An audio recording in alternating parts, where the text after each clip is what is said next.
TSA. So one of the first things I want to go over with you guys is just a kettlebell swing. Now, I don't just want to demonstrate the exercise for you guys and have you do it. I want to give you some tips, some insider drills that I can make sure you're doing it effectively, right? Essentially, we're going to go over 3 parts, is just what the hinge is and different drills to teach yourself the hinge.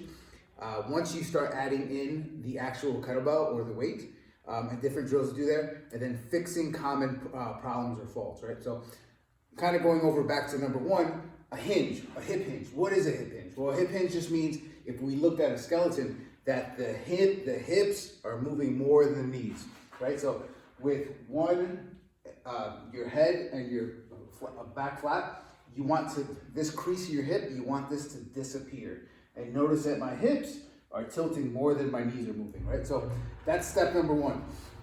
How do you do that? Well, kind of stand in a relatively athletic stance with your feet right underneath your hips.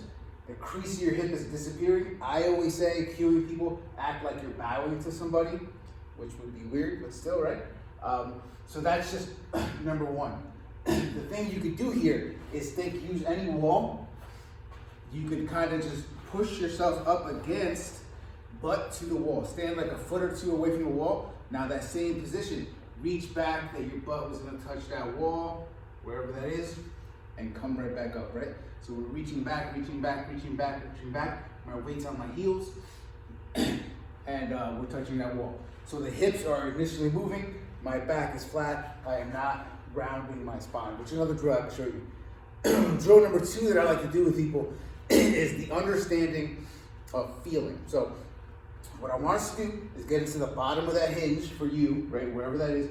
Put your hands on your knees, right? Now I want you to bend your knees and pay attention that you have no tension here. Your tension's in your quads, right?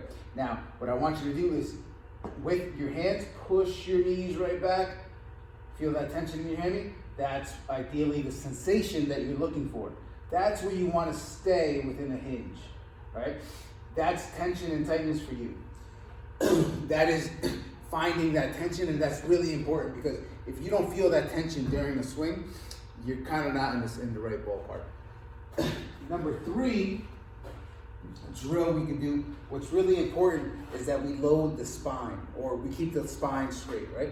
So a good drill to do is just a simple stick, PVC stick, put it right behind you, and get this guy, your head, your upper back, and your hands or your knuckles are touching. Now, I want to find that tension, just like we talked about earlier, find that tension in the hammies. Bam, found it, right? And the sensation is more like a pulling sensation. You got to understand what that sensation is. But this allows me that my head, my back, and my knuckles are kind of just touching. Right? And I'm flat throughout. I'm not rounded away from it. I'm finding that tension, coming right back up, right? So, again, we have the hinge, finding the tension in that hinge, and then our trusty stick drill here. And one of the last ones I want you guys to do is take a bell, it doesn't matter what bell, any weight, right? Get this guy right behind you. What this is going to ensure is that our shoulders are pulled back, right? Now, what I want you to do is just hinge like normal, find that tension, bring it back up. When we put weight in the front side of the body, sometimes people tend to let them do this. You have to be able to, what I call stay proud and stay right aligned, right? So no matter what, get this guy behind you. That helps ensure that your chest is up, you're staying proud. Now you're hinging and snapping the waist right back up.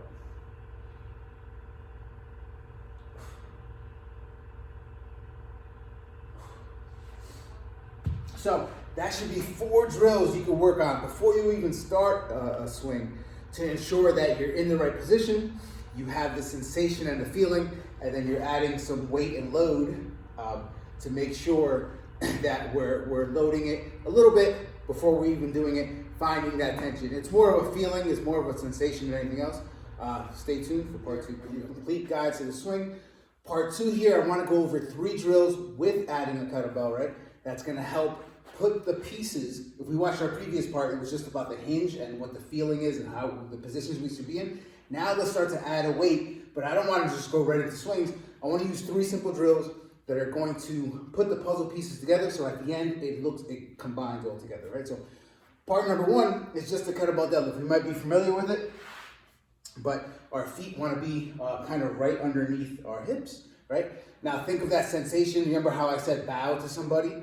Act like you're bowing to somebody. Think about that stick drill, 1, 2, 3 points of contact. Now, with minimal knee bend, depending on your flexibility, tightness of your hamstrings, I want you to grab that bell, simply stand right up, right? So we're shooting that butt back. Think about that wall drill, right? Finding that tension, coming right back up. It's more of a Romanian deadlift. You may not be able to get to the ground. That's okay. That's not the point of this drill. I want us to stay proud with weight on the front side of the body.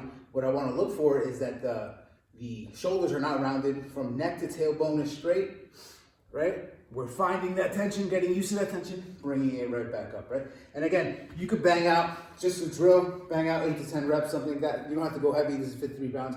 You could go something lighter, whatever you have, right? Drill number 2 involves a little bit of locomotion. But I want to start to add what's called 2 parts, the pendulum and positioning, right? So pendulum just means that when we're in the bottom of a swing, the weight is what's going to be coming back. I'm finding that tension in my hammies, right? My lat, think of this as a pendulum, right? It's just swinging back. Now let's add some locomotion with that. What I want us to do, and we can do as many reps as we need to till we get there, is kind of think about playing football as a kid. You're going to hike that football back, or drag it back rather, right? Step right back. You want that bell in front of you a little bit. So if I can show you from this side. Take a step back. Right? And what we're doing is the initial part of that swing, how to start it, right? And I'm dragging it so you can feel tension in your lats, feel tension on the back side of your shoulder, and then stay in that good position, which is a key element. Drill number 3 with the kettlebell that I want us to do is just the pendulum, right? So we're going to stay in that bottom position, and we're going to swing the bell, but we're not coming up, right? So this ensures that our bottom position is correct. We're moving without changing that bottom position.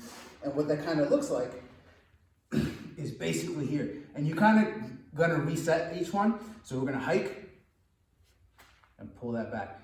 At the top here, or when we're here with the pendulum, there should be no light. My inner forearms are high up in the crotch, right? And we're hitting here, it shouldn't be down here. This is how I kind of see sometimes. People's forearms are by their knees. No, right? You want this up here, this way. When people's forearms are by their knees, they kind of reach, and they can hit the ground when they continue swinging. But I want this up here, right? So we're gonna do maybe 2 or 3 sets. Nice swing, come right back. Do not change anything. Right? Now that's 3 drills that you could be doing or should be doing to ensure that we're going in the right direction. Kettlebell deadlift, right? Kettlebell drag, set up and drag. Kettlebell pendulum swing, just the bottom position, right? Now the next one I'll go over what the real swing looks like, and then the common errors that we kind of see and how to fix it. So part 3 here, now we're gonna put all the parts of the swing together. I wanna go over really quick what some common errors are.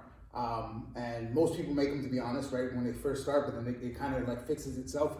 One of the things you should do is just keep swinging, and as you swing, maybe if you have a coach with you, they'll be able to correct it as you swing. That's probably the best way to do it, but you could also film yourself and then kind of adjust. That's kind of hard for some people to do.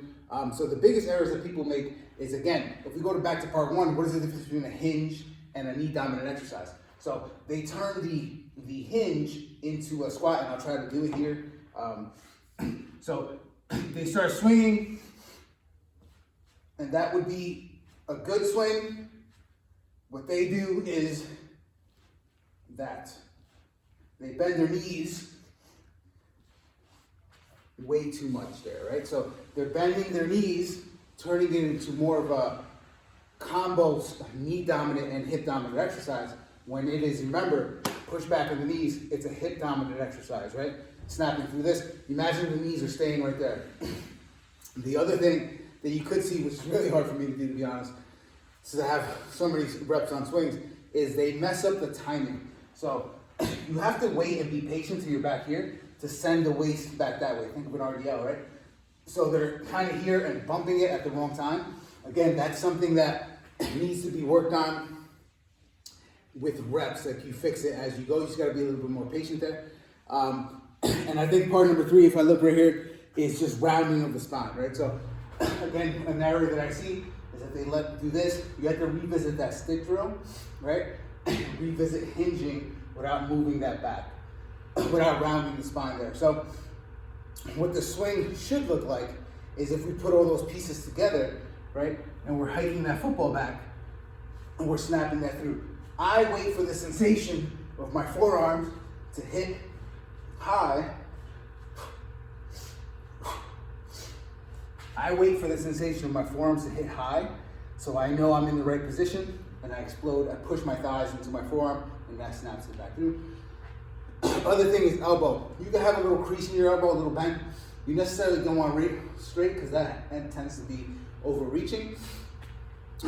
I always say, when people start starting, I just want you to do the swing, and I'm going to fix it as you go. Right? So, good idea for you is to film yourself. Get some 2 or 3 sets, 7 to 10 reps. Find the sensation, find that feeling. Find the feeling in the back of your leg. Wait for the forearms to hit yourself in the higher the crotch, right? Make sure that your chin or your eyes follow your chest. So my chest is down, my head is down. That allows for neutral spine, right? This position with the head up extends the spine. Think of a skeleton here.